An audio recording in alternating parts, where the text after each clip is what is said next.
Hello friend, आज हम John Keats के बारे में 50 प्लस इम्पोर्टेंट क्वेश्चन को डिस्कस करेंगे। तो चलिए स्टार्ट करते हैं। First question is life of John Keats. इसका आंसर है 31 अक्टूबर 1795 एंड इनका डेथ हुआ था 23 फरवरी 1821।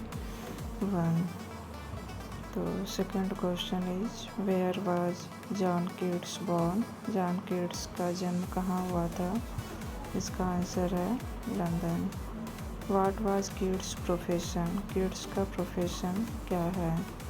तो फ्रेंड, इसका आंसर है अपोथेकेरी, यानी कि जो मेडिसिन एंड ड्रग्स को बनाता है। और बाद में उन्होंने अपने प्रोफेशन को चेंज कर दिया था। Next question is what was the profession of Keats father. Keats के फादर का प्रोफेशन क्या था? तो इसका आंसर है stable keeper. Next question is who were Keats closest friend. Keats के क्लोजेस्ट फ्रेंड कौन है? तो इसका आंसर है Percy Bysshe Shelley and Leigh Hunt. What is the title of Keats longest poem. Keats के लॉन्गेस्ट पोएम का title क्या है? तो फ्रेंड, इसका सही आंसर है Endymion. Next one is who said O for a life of sensation rather than of thought. एक quotation किसने लिखा है? तो किट्स ने लिखा है। Who commented Keats had flint and iron in him. एक कोटेशन किसने लिखा है? तो मैथ्यू आर्नोल्ड ने लिखा है। Next one is which of the following is not a theme commonly found in Keats poetry. Keats की पोट्री में कौन सा थीम है जो कि नहीं पाया जाता है? तो love, nature, political activism, beauty.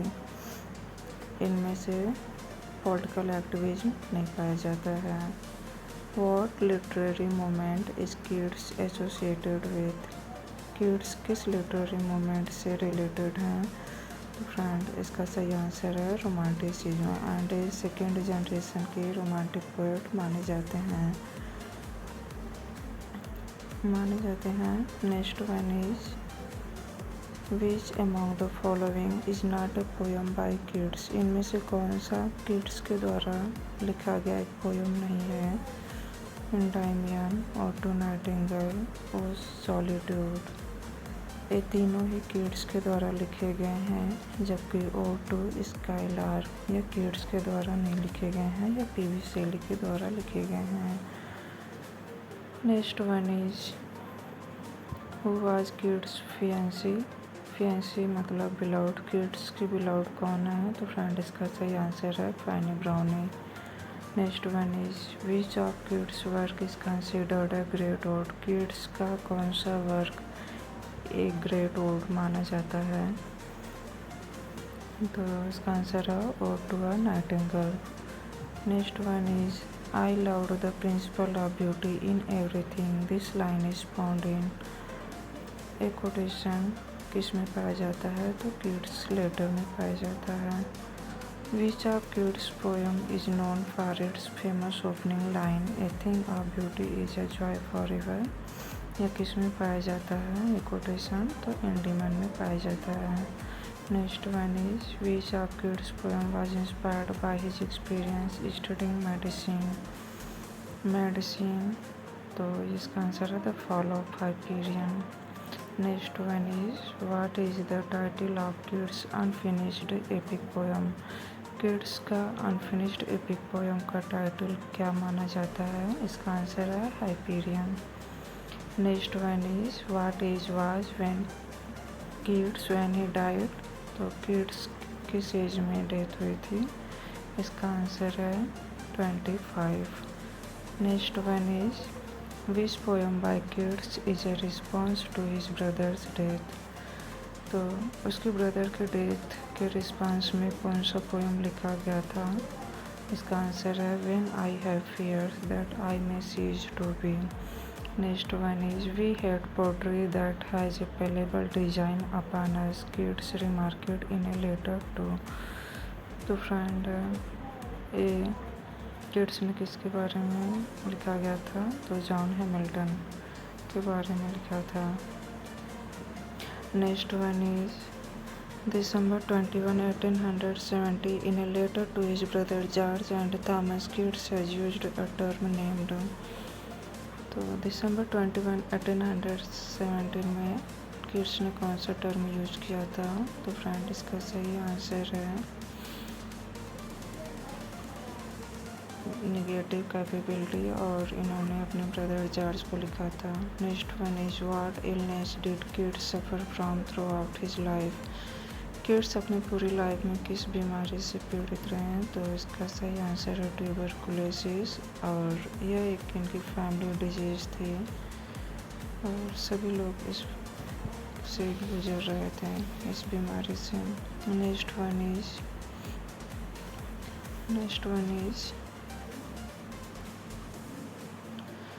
Which of Keats' poem is known for its use of the Petrarchan sonnet form? इनमें से कौन सा अपने Petrarchan sonnet form के लिए जाना जाता है? तो इसका आंसर है On First Looking into Chapman। Next one is Who said Keats was a Greek? Keats एक ग्रीक है, किसने कहा था? तो पीबी शेले ने कहा था। Which of Keats' poem is a narrative ballad about a knight seduced and abandoned by a mysterious woman? एक नरेटिव पोएम, तो इसका आंसर है लिबी रिडेम्ड सिंस मर्सी। Who published Keats first volume of poetry? Keats के फर्स्ट वॉल्यूम ऑफ पोट्री को किसने पब्लिश किया था? इसका आंसर है Leigh Hunt.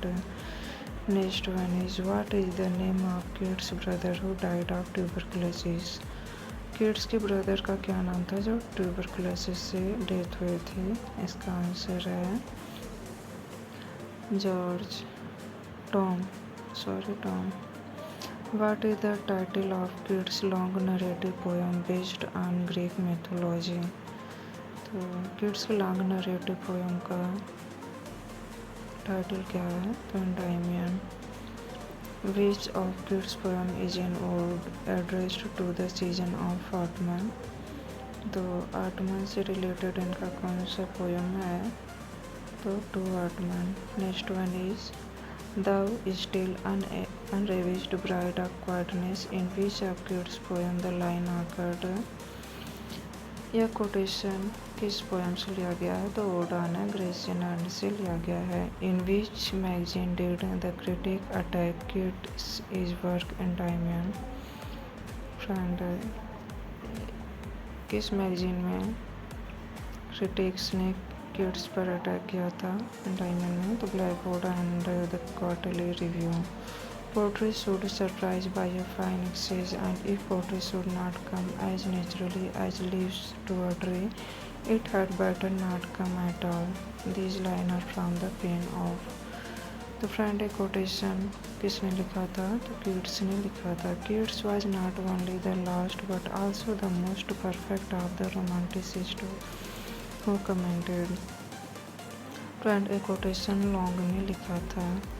Keats was associated with। Keats किस ग्रुप से एसोसिएटेड थे? इसका आंसर है cockney school. Beauty is truth, truth beauty, that is all ye know on earth and all ye need to know. This line appear in. यह लाइन किस में appear होता है? तो फ्रेंड इसका सही आंसर है odd on Grecian earn.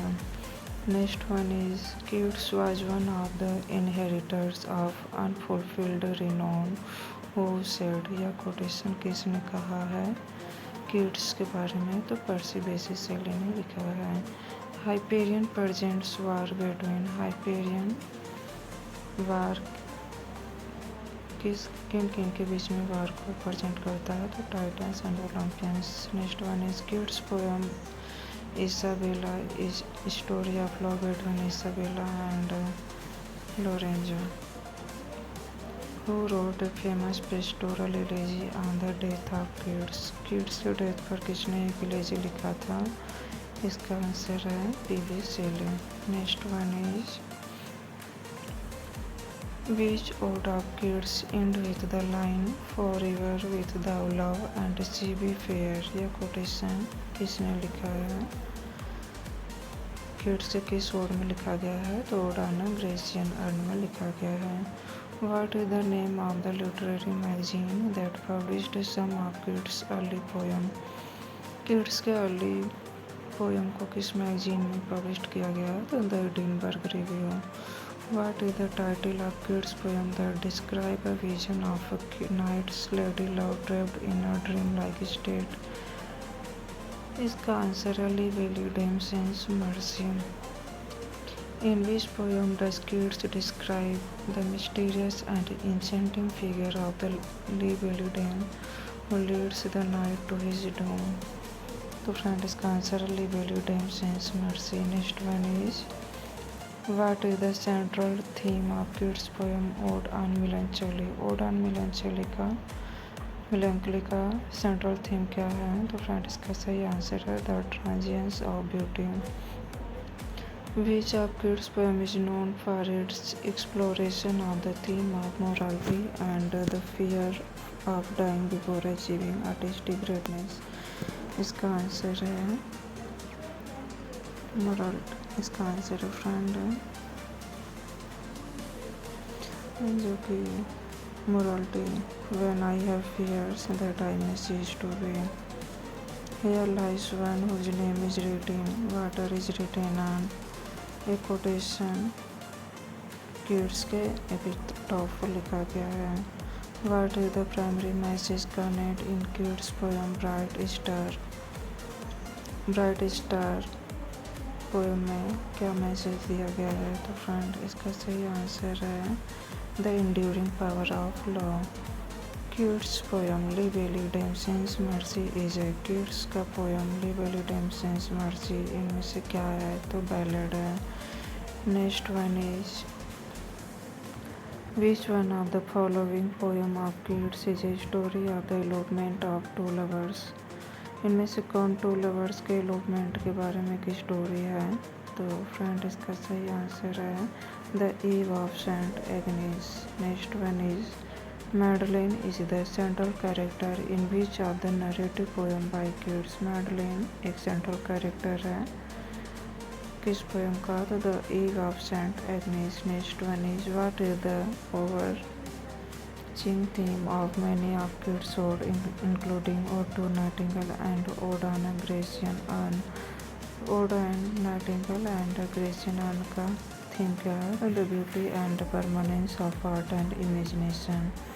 Next and last one is heard melodies are sweet but those unheard are sweeter in which of Keats poem the line occurred. तो फ्रेंड यह कोटेशन किस poem से लिया गया है, तो ओड ऑन ग्रेसियन अर्न।